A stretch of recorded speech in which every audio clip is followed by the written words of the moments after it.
বিশ্বনবী বলেন, তালাবুল ইলমি ফারিদাতুন আলা কুল্লি মুসলিম। প্রত্যেকটি নর নারীর উপরে ইসলামিক জ্ঞান অর্জন করা অপরিহার্য কর্তব্য। প্রত্যেকটা মুসলমানের উপরে ইলম অর্জন করা অপরিহার্য কর্তব্য, ফরজ। আল্লাহ পাক রব্বুল আলামিনের নবী এই জায়গায় যেই ইলম অর্জন করা ফরজ বলেছেন সেটা হচ্ছে কোরআন এবং হাদিসের জ্ঞান অর্জন করা। জোরে বলুন সুবহানাল্লাহ। এই জন্য আল্লামা ইকবাল একটি কবিতায় বলেছেন, चमन में तरबीत गुंचा हो नहीं सकती, नहीं है कतराए सबनम अगर शरीक नसीम। ফুল বাগানের ফুলকলি প্রতিস্ফুটিত হতে পারবে না যতক্ষণ না ওই শিশির বিন্দু প্রাত সমীরণের সঙ্গে সংযুক্ত হয়ে ওই ফুলকলিকে স্পর্শ করে, ততক্ষণ পর্যন্ত কোন ফুল বাগানে প্রতিস্ফুটিত হতে পারবে না। এই জায়গায় আল্লামা ইকবাল ওই শিশির বিন্দুকে কোরআনের জ্ঞানের সঙ্গে তুলনা করেছেন, হাদিসের জ্ঞানের সঙ্গে তুলনা করেছেন। কোরআন হাদিসের জ্ঞান যেই ব্যক্তির মধ্যে থাকবে না, যেই মানুষের মধ্যে কোরআনের জ্ঞান থাকবে না, হাদিসের জ্ঞান থাকবে না, ইসলামিক জ্ঞান থাকবে না, ওই মানুষটা কোনোদিন সফল পুরুষ হতে পারবে না। সে যতই বড় জ্ঞানী হয়ে যাক না কেন, সে কিন্তু সফল পুরুষ হতে পারবে না। একজন মানুষ যদি পড়াশোনা করতে করতে সে বিশাল একটা উহুদাতে পৌঁছে যায়, জেনারেল শিক্ষিত হয়ে অনেক উপরে পৌঁছে গেছে, সে প্রফেসর হয়ে গেছে, সে ব্যারিস্টার হয়ে গেছে, সে একজন ডক্টর হয়ে গেছে, সে যাই হোক না কেন, যতই জ্ঞানী হয়ে যাক না কেন, ওই ব্যক্তির অন্তরে যদি কোরআনের জ্ঞান না থাকে, রবের জ্ঞান না থাকে, এই যদি ইসলামিক জ্ঞান না থাকে, তাহলে ওই ব্যক্তিটা তার জীবনে কোনোদিন কামিয়াব হতে পারবে না, সফল পুরুষ হতে পারবে না। এটা বিশ্বনবী বলেছেন। জোরে বলুন সুবহানাল্লাহ। দেখুন আমার প্রিয় ভাইরা, এই যে জ্ঞান অর্জন করা বিষয়টা, the acquiring knowledge is limited to two words. জ্ঞান অর্জন করা বিষয়টা দুইটা শব্দের মধ্যে সীমাবদ্ধ আছে। মন দিয়ে শুনবেন। একটা হচ্ছে রাইটিং আর একটা হচ্ছে রিডিং, লেখা আর পড়া, তাই না? যদি আপনি কোথায় হেঁটে যান আর পথ চলতে চলতে যদি কোন একটা ভদ্রলোকের সঙ্গে আপনার দেখা হয়, দেখা গেল সে স্যুট বুট পরে আছে, ভালো পোশাক পরিধান করে আছে, চোখে চশমা লাগিয়ে আছে, এখন আপনার জানতে ইচ্ছা হচ্ছে যে এই লোকটা কতদূর পর্যন্ত লেখাপড়া করেছে। তখন আপনি তাকে প্রশ্ন করবেন না যে ভাই সাহেব আপনি কতদূর লেখাপড়া করেছেন? বলবেন কি বলবেন না? আপনি তো এটাই বলবেন এট ফার্স্ট যে ভাই সাহেব আপনি কতদূর লেখাপড়া করেছেন। তখন হয়তো সে বলবে যে ভাই সাহেব আমি বিএ পর্যন্ত লেখাপড়া করেছি, অথবা আমি এমএ পর্যন্ত লেখাপড়া করেছি। তার মানে সে যে এমএ পাশের জ্ঞান অর্জন করেছে, সে যে বিএ পাশের জ্ঞান অর্জন করেছে, তো এটা লেখা এবং পড়ার মাধ্যম দিয়ে। জোরে বলুন সুবহানাল্লাহ। তার মানে আমরা বুঝতে পারলাম জ্ঞান অর্জন করা বিষয়টা লেখা এবং পড়ার মধ্যে সীমাবদ্ধ আছে। জোরে বলুন সুবহানাল্লাহ। চলুন প্রথমে আমরা লেখার ইতিহাস জানি। লেখা আমরা কোথা থেকে পেলাম? এই লেখার ইতিহাস অতি প্রাচীন, আপনি কল্পনাই করতে পারবেন না। কেননা বিশ্বনবী একটি হাদিসের মধ্যে বলছেন, বিশ্বনবী একটি হাদিসের মধ্যে বলেন, ইন্না আউওয়ালা মা খালাকাল্লাহুল কলম। রব্বুল আলামিন সর্বপ্রথমে কলমকে সৃষ্টি করলেন। কলমকে সৃষ্টি করার পর বললেন, কলম উক্তুব, তুমি লেখো। কলম বলল, মাযা আকতুব, আল্লাহ আমি কি লিখব? আল্লাহ পাক রব্বুল আলামিন বললেন, উকতুব মাকাদিরা কুল্লা শাইইন তাকুমাস সাআ। কলম তুমি পৃথিবীর সব কিছুর ভাগ্যকে লিখে দাও, তুমি সবার তাকদীরকে লিখে ফেলো। জোরে বলুন সুবহানাল্লাহ। ওই যে সেই দিন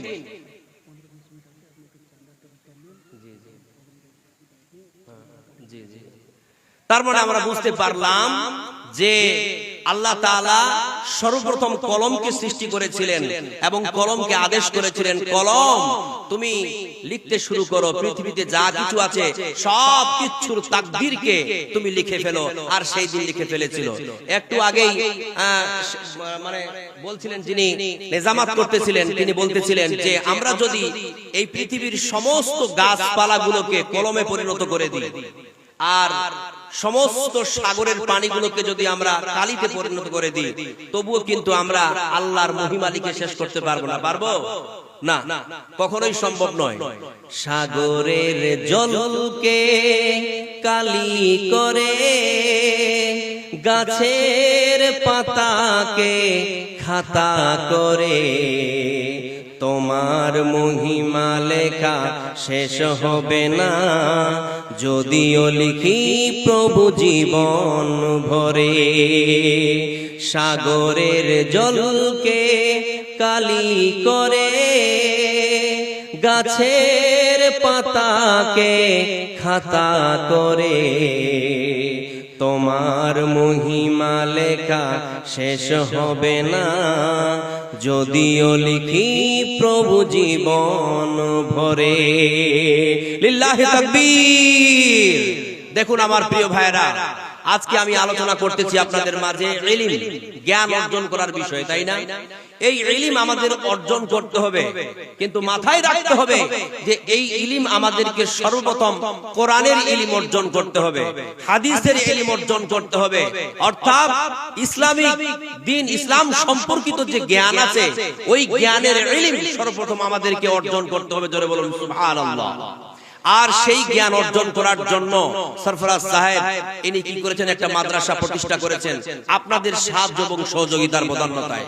আপনাদের পুরো হেল্পিং এখানে আছে, পুরো সাহায্য সহযোগিতা আছে, যার বদান্যতায় সরফরাজ সাহেব এখানে একটা মাদ্রাসা কায়েম করেছেন, যেখানে শুধুমাত্র তিনি বিশেষ অগ্রাধিকার দিয়ে, বিশেষ গুরুত্ব দিয়ে কোরআন এবং হাদিসের জ্ঞান, কোরআন ও হাদিসের ইলম এই সকল বাচ্চাদের অন্তরের মধ্যে প্রগতিত করে দিচ্ছেন। জোরে বলুন সুবহানাল্লাহ। আপনারা সকলে জানেন প্রিয় ভাইরা আমার মা ও বোনেরা, এই যে আমাদের আজকের এই জলসার আয়োজন, এটা একটা মাদ্রাসাকে কেন্দ্র করে, তাই না? আল্লাহর নবীর ঘর মাদ্রাসা। এখানে এই সকল বাচ্চারা কোরআন হাদিসের পড়াশোনা করতেছে, কোরআন ও হাদিসের তার রবের জ্ঞান অর্জন করতেছে, ইলম অর্জন করতেছে। এক পর্যায়ে গিয়ে তারা পাগড়ি পেতে চলেছে, আজ তাদের ফারাগাত দস্তারবান্দি রয়েছে। তাহলে আমাদের কত একটা সৌভাগ্যের ব্যাপার যে আমাদের সরজমিনে আল্লাহর নবীর একটা ঘর কায়েম হয়েছে, আমরা করতে পেরেছি। তাহলে সেটাকে আমরা কি করে অটুট রাখতে পারবো, বহাল রাখতে পারবো, কিভাবে আমরা সহি সালামতে ওটাকে চালিয়ে নিয়ে যেতে পারবো, এটা কি আমরা চিন্তা করব কি করব না? অবশ্যই করব। আর আপনারা সকলে জানেন আমার প্রিয় ভাইরা, আমাদের যে এই মাদ্রাসাগুলো চলে, এটাতে কিন্তু কোন রকমের সরকারি অনুদান থাকে না, থাকে না। আমরা পাবলিকরা যতটুকু পারি আমাদের সাধ্য অনুযায়ী আমরা বিন্দু বিন্দু দান করে এই মাদ্রাসাটাকে চালিয়ে নিয়ে যাই। তাহলে এই মাদ্রাসাটাকে যদি আপনারা বহাল রাখতে চান, চালিয়ে নিয়ে যেতে চান, তাহলে আপনাদেরকে কিন্তু এই মাদ্রাসায় দান করা লাগবে। এই মাদ্রাসায় মুক্ত হস্তে আপনাকে দান করতে হবে। যদি আপনি মাদ্রাসায় দান না করেন, তাহলে এই মাদ্রাসায় তালা পড়ে যাবে, এই মাদ্রাসা বন্ধ হয়ে যাবে। আর এই মাদ্রাসা বন্ধ হলে এই সুন্দর সুন্দর হাফেজে কোরআনরা তৈরি হবে না, এই সমস্ত আলেমরা তৈরি হবে না। আর একটা কথা মাথায় রাখবেন, এই পৃথিবী সেই দিন ধ্বংস হবে যেই দিন এই পৃথিবীতে আল্লাহকে ডাকার কেউ থাকবে না। আর বলুন তো প্রিয় ভাইরা, আল্লাহকে ডাকার শিক্ষা কোথায় দেওয়া হয়? স্কুল, কলেজ, ইউনিভার্সিটি গুলোতে আল্লাহকে ডাকার শিক্ষা দেওয়া হয় না। আল্লাহকে ডাকার শিক্ষা কেবলমাত্র মাদ্রাসায় দেওয়া হয়।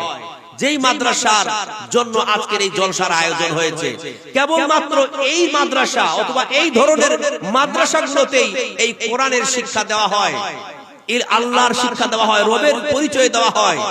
আজ যদি আমরা আল্লাহর শিক্ষা না অর্জন করতাম, রবের জ্ঞান অর্জন না করতাম, আল্লাহকে না ডাকতাম, আর আল্লাহ তাআলা আল্লাহকে না ডাকার কারণে এই পৃথিবীটাকে ধ্বংস করে দিতেন। জোরে বলুন নাউযুবিল্লাহ।